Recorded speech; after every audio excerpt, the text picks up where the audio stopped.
Metadocumentary, the genre you're watching without knowing it. You're watching somebody walk through an abandoned factory with a smartphone, or maybe you're watching someone film themselves being confronted by security for exercising their constitutional rights, or perhaps it's somebody playing a video game while talking about their day. These seem like a completely different. These seem like completely different things. But what if I told you they're all part of the same emerging genre of media, a genre that's fundamentally changing how we document reality, how we understand observation, and how we create meaning together? I call it meta-documentary, and once you see it, you can't unsee it. Act 1. What makes it meta? Let's start with what makes something a documentary versus a meta-documentary. Traditional documentaries try to be invisible. The camera wants you to forget it's there. The filmmaker wants you to see the subject as it really is, as if observation doesn't change what's being observed. But meta documentary does the opposite. It puts the camera front and center. It makes the act of documentation inseparable from what's being documented. Think about First Amendment audits. The entire point is that the camera is there. The auditor isn't secretly recording some natural behavior. They're explicitly testing how people respond to being recorded. The documentation itself creates the event. Without the camera, there is no interaction to document. The same thing happens in urban exploration.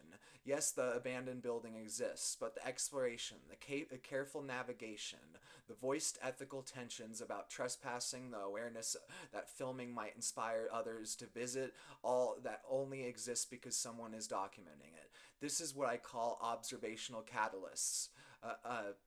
The camera doesn't just record reality, it precipitates reality. Like a chemical catalyst that makes reactions possible, the act of documentation makes certain interactions happen that wouldn't exist otherwise. And here's the key. Meta-documentary doesn't hide this, it makes it visible. It's reflexive about its own construction. Act 2. The three core principles. So, what defines meta documentary as a genre? There are three core principles that show up again and again. First, reflexive observation. The creator's presence is part of the narrative. You're not just seeing what they're filming, you're seeing them film it. Their commentary, their decisions, their influence on the subject. When an urban explorer says, I probably shouldn't go in there, they're not breaking the fourth wall, they're showing you the wall. They're revealing that every documentary is someone making choices about what to film and how to frame it. Second, ethical engagement. Traditional documentaries often hide their ethical tensions. Meta-documentaries foreground them. The ethics of observation becomes the content. Is it okay to trespass to preserve history? Does filming in public violate privacy even when it's legal? Am I exploiting the situation by documenting it? These questions aren't errors to edit out. They're part of the point. The audience is invited to grapple with the complexity rather than being given easy answers. Third, audience co-creation. This is huge. In traditional media, the creator makes something and the audience consumes it. But in meta-documentary, the audience helps create the meaning. Comment sections become spaces where former factory workers share memories, response videos correct or expand upon the original, viewers conduct their own audits or explorations inspired by what they watched. The meaning of the original video evolves through this circulation. The documentary isn't finished when it's uploaded. It's a living text that continues to grow and change. Act 3. High culture, low culture, and phase space. Here's where it gets interesting, and here's where my trans-dualistic philosophy comes in. There's a high culture version of meta-documentary. Sophisticated First Amendment audits citing case law, urban explorations connecting architecture to economic history, carefully researched investigative work, and then there's the low culture version. Let's plays where someone just reacts to a game, casual smartphone videos of abandoned video buildings, reaction channels, even TikToks documenting everyday life with self-aware performance. Most people see these as completely separate. High culture is real documentary work. Low culture is just entertainment or lazy content. But from a transdualistic perspective, they're both part of the same phenomenon, just occupying different positions in what I call the meta-documentary phase space. Imagine a multi-dimensional space with different axes. Cultural register, high to low. Intentionality, good faith to bad faith. Socioeconomic access, high resources to low resources, procedural fluency, sophisticated to novice. Here's the insight most people miss: systemic impact. The actual positive contributions to collective knowledge doesn't correlate linearly with any of these dimensions. A bad faith frauditor who is just trying to provoke confrontations for views might still inadvertently educate their audience about constitutional rights. A teenager with a smartphone documenting local abandoned buildings creates archival records that no high production channel will ever make because they don't know or care about that location. The professional auditor with perfect legal knowledge reaches a narrow audience of people already interested in constitutional law. The confrontational auditor reaches millions who would never watch an educational video about First Amendment rights. Both contribute to the system. Neither can replace the other. The ecosystem needs diversity. Act 4, the double empathy of documentation. There's this concept in autism research called the double empathy problem. The idea is not just that is that not just autistic people struggle to understand neurotypical people. Neurotypical people struggle just as much so to understand autistic people. There is a mutual translation problem, not just a one-sided deficit. The same thing happens in metadocumentary. High culture creators often dismiss low culture content as lacking sophistication. They don't see the value in raw smartphone footage or emotional reaction videos. But low culture audiences often find high culture content pretentious or boring. They don't engage with careful historical analysis or legal citations. From a transdualistic perspective, both are right and both are missing something. They're speaking different languages, serving different functions, reaching different communities. The magic happens when you can code switch between them, when you can make sophisticated analysis without dumbing it down, when you can honor raw emotional authenticity while adding analytical depth. This is what I call bridge building, creating connections across cultural registers that usually stay isolated. The most impactful meta-documentary creators aren't necessarily the most sophisticated or most popular. They're the ones that build bridges, who facilitate knowledge flow across boundaries. Act 5, why this matters. Okay, so what? Why does this matter? And why does it matter that we recognize meta-documentary as a distinct genre? First, it changes how we evaluate content. Instead of dismissing something because it's low quality or just entertainment, we can ask, what unique value does this provide? What communities does it reach? What knowledge does it create? That shaky smartphone video of a local abandoned building might be the only visual record before demolition. That confrontational audit might be what finally gets a problematic policy changed. That Let's Play might document gaming culture in ways academic research never captures. Second, it reveals how observation and power work. Every time you pull out a phone to record something, you're not just documenting, you're changing what happens. You're asserting a kind of power, the power to make something part of the public record. Understanding meta-documentary helps us think more carefully about when to record, how to record, what responsibilities come with documentation, and how observation itself shapes reality. Third, it's creating distributed historical records. We're living through the most documented era in human history, but most of it isn't institutional. It's individuals with cameras. These meta-documentary practices are creating archives of street-level reality that would never exist otherwise. Future historians will study these videos the way we study folk songs or oral histories, but only if we recognize their value and think about preservation. Fourth, it's a tool for accountability. When institutions know they might be documented, behaviors change. First Amendment audits reveal which officials respect rights and which don't. Urban exploration documents which communities get abandoned and which get invested. This documentation creates pressure for transparency and justice. Act 6, the mathematics of language. Let me get philosophical for a moment about language and concepts. In English, we have many words for observation: watching, viewing, documenting, surveilling, witnessing, recording, monitoring.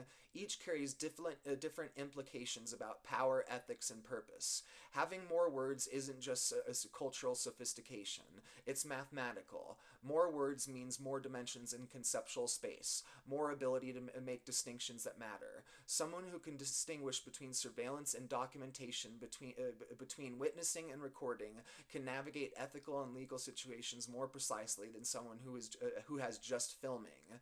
This isn't about English being superior to other languages. It's about the principle. Expanding your conceptual vocabulary literally expands what you can think about and how you can act.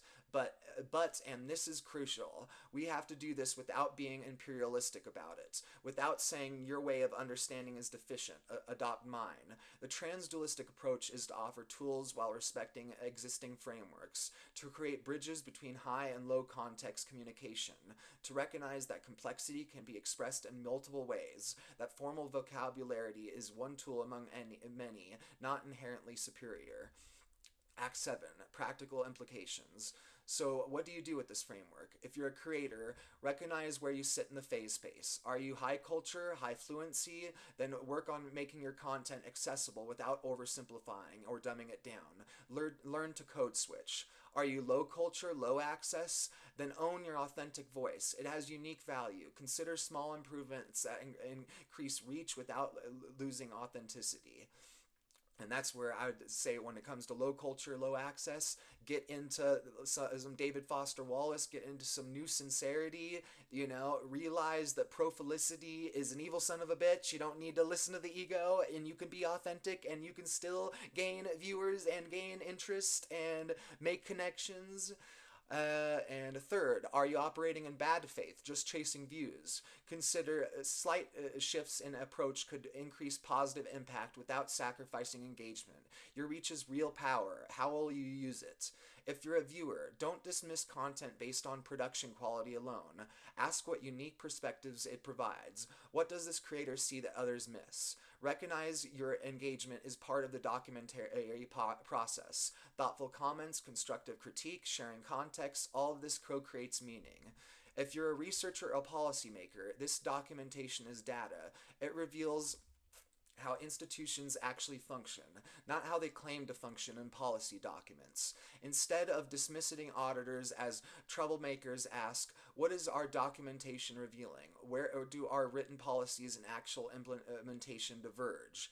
Act 8, the feedback loop. Here's one of the most fascinating aspects of the meta-documentary. It evolves through feedback loops. So does a First Amendment audit.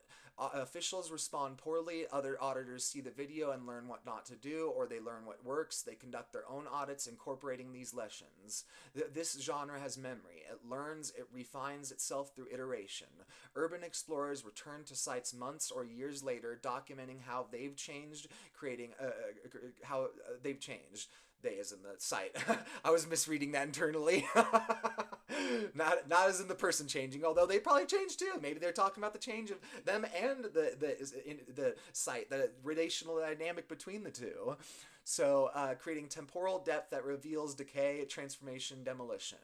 The documentation doesn't just record, it influences future documentation. The archive becomes reference material for new creation. This is meta-documentary's temporal dimension. It's not just about the present moment, it's about how the past informs the present, which shapes the future in ongoing cycles. Conclusion. So, we have this emerging genre that most people participate in without even realizing it exists. Every time you film something while aware that filming changes what's happening, that's meta-documentary. Every time you document not just a subject, but your processing of documentating, that's meta-documentary. Every time your audience helps create meaning through their engagement, that's meta-documentary. It's not a new technology that's made this possible. Through smartphones and social media, social media and let me just reread that. Oh my god, man, I flipped over that sentence so much, man.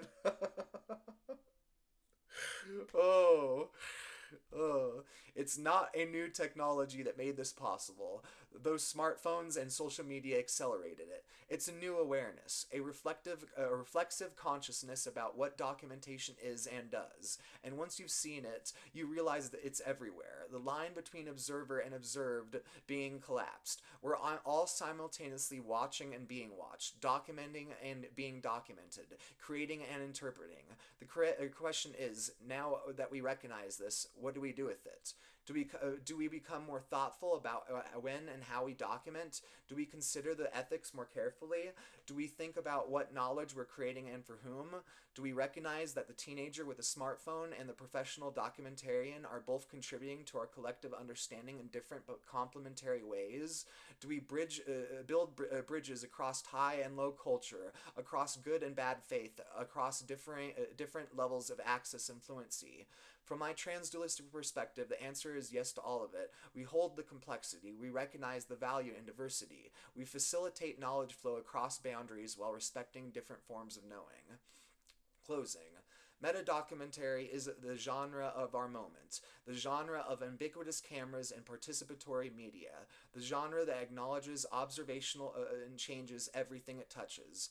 And whether you're conducting First Amendment audits, exploring abandoned buildings, creating Let's Plays, or documenting your life on social media, you're part of it. You're helping creating the living, evolving archive of what it means to be human in the 21st century. Thanks for documenting this moment with me. So let's see if there's just a few little additional thoughts I have, sort of.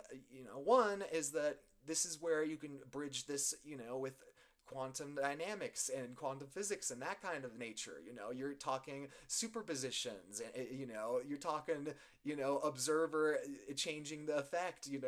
This is all interesting stuff that we are in this emerging genre, this emerging philosophy of film theory and media film, all these different intersections. It's a fascinating thing that we're living in.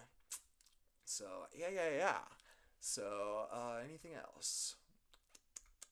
Oh, the nuance, the ethical nuance. That's where there is a lot of ethical nuance. So the First Amendment auditing, I will be the first one to admit that I get why most of society just sees it, gets reactionary, blanket labels them all frauditors, and that's because there's a lot of nuance to it, and you gotta, find what vibes with your sense of morality, your sense of ethics, and that's where even the best of the best, like I will say that there are only two First Amendment auditors that I sort of subscribe to, like actually follow, have in any level of tolerable respect toward, and but at the same time, I recognize that they could do better.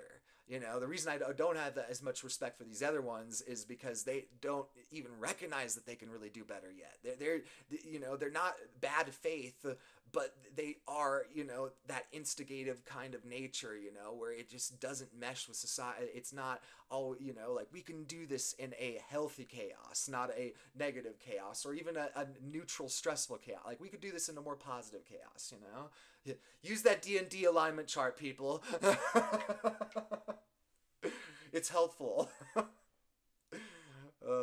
So yeah, but then the urban exploring, a lot more of them are really professional, have an honor code. Sure, you'll find some really small up and coming urban exploring videos and a lot of them will be just fully bad faith crap. The best way to see if they're good faith or bad faith is, and this isn't actually the best way because a lot of them don't have this, because this is how nuanced the culture is. Because I'm noticing that the urban exploring and the First Amendment auditing, they don't really have social media networking for the most part, and it sort of makes sense with the the prior restraint and censorship that's running rampant on social media. Of course, it's probably not going to be easy to do that kind of thing. So it seems that they network, organically, the original way. So, that's where you could bring in things like, autistic communication and networking versus, neurotypical networking, and all these different dynamics at play. It's just, whenever I think about this subject, it's like a Christmas tree, man, lighting up. All of a sudden, it's just, ooh, fractal, man, all these different thoughts, and they're all connected in this giant, systematic, unified, system. Like, whoa, crazy stuff. So, yeah, I will say that the only two auditors that I really follow are First Amendment Protection Agency, you know, uh, and it's mainly because his vibes, like sure he has some of those like Gen Z kind of influencer vibes, and but he's really more calm and respectful for the most part, like just more chill, like he has fun with his social media, and he finds some youngsters, and they get vibe like that. Okay, yeah, some old farts don't get it, man, but some of the young people are getting it, and he's chill with it. That's sort of cool. Sure, he could do better from the legal and the ethical and semantic linguistic perspective, as they all could, but that's not judgment or or hate on any of those people. It's just that they could do better, because that's what it's an evolving thing. So if it's an evolving thing, let's evolve it and make it better.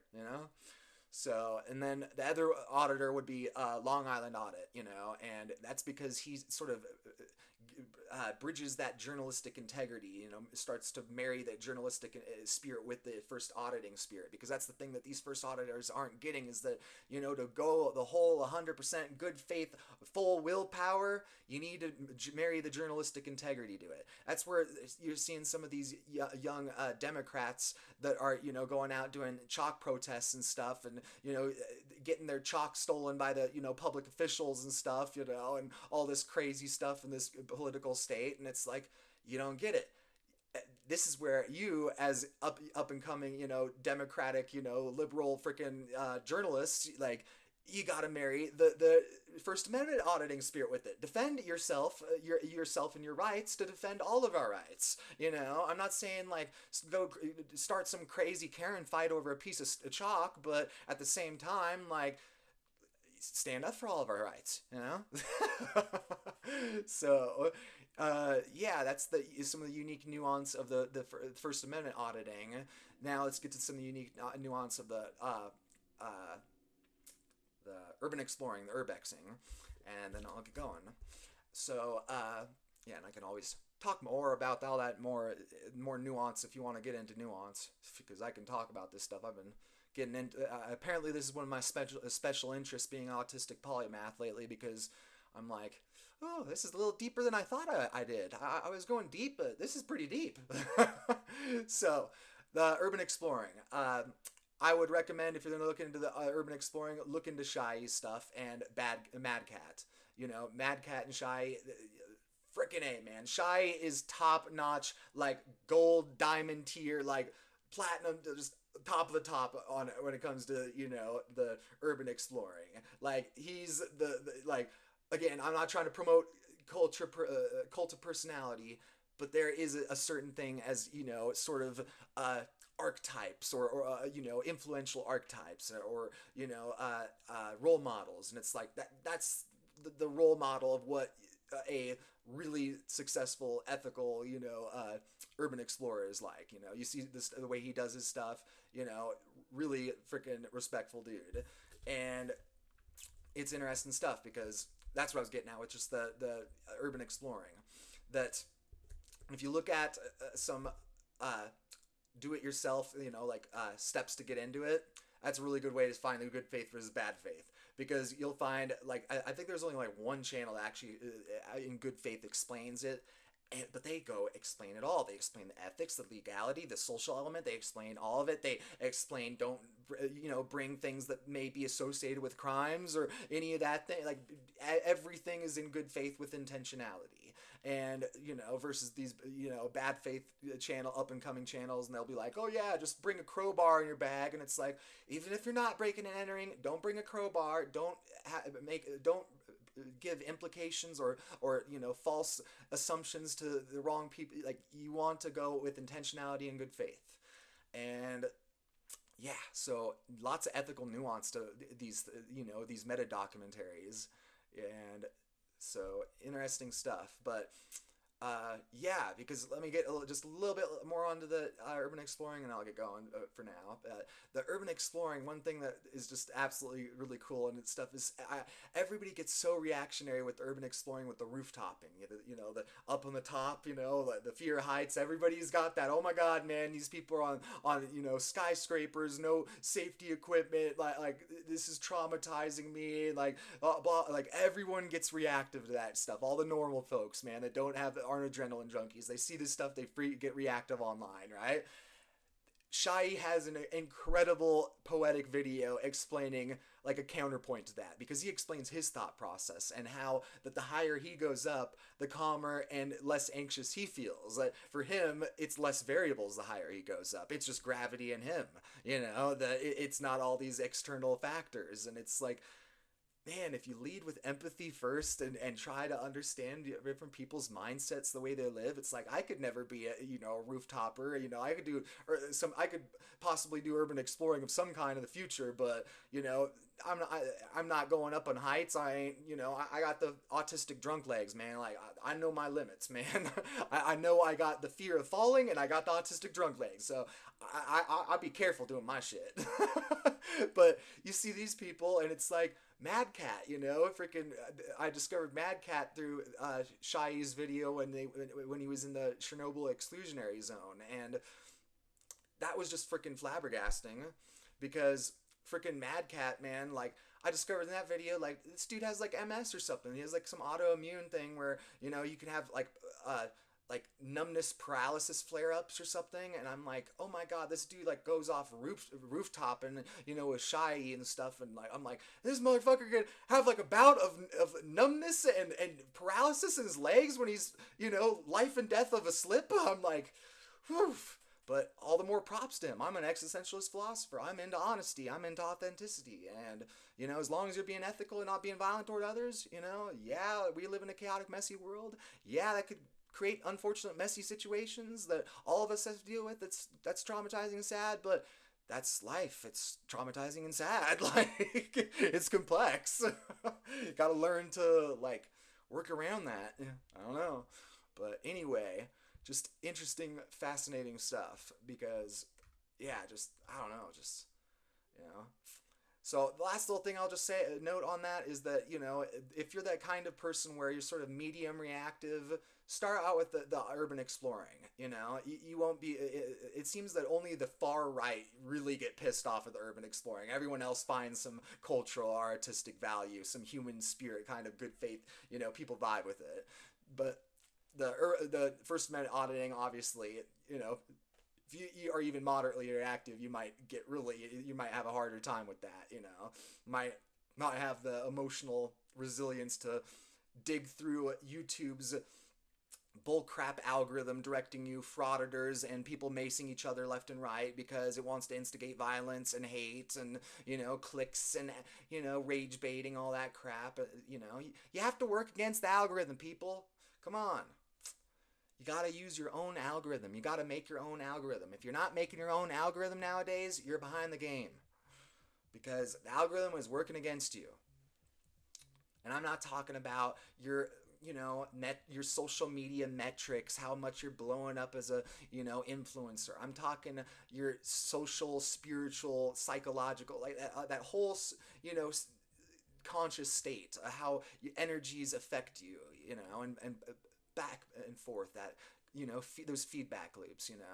These algorithms are giant negative feedback loops, feeding mental illness and spiritual illness, and just not good shit, man. So make your own algorithm, work on that. Work against it, invert the evil algorithm, make it your own good faith, ethical, healthy algorithm to create pseudogenesis for yourself. But anyway, I think I'm going to get going in a second. But this has been my video on the meta documentaries, because it was interesting because I first started off because I grew up a Frasier, man. Like I think I'm high culture. I act like I'm high culture, but more and more I'm like I really am a mix, and I'm trying to marry the two and like get it even healthier and not be a pompous son of a bitch, but not be some low culture like dirty sleazeball either. Like just be like healthy, like and relatable and healthy. I don't know, like.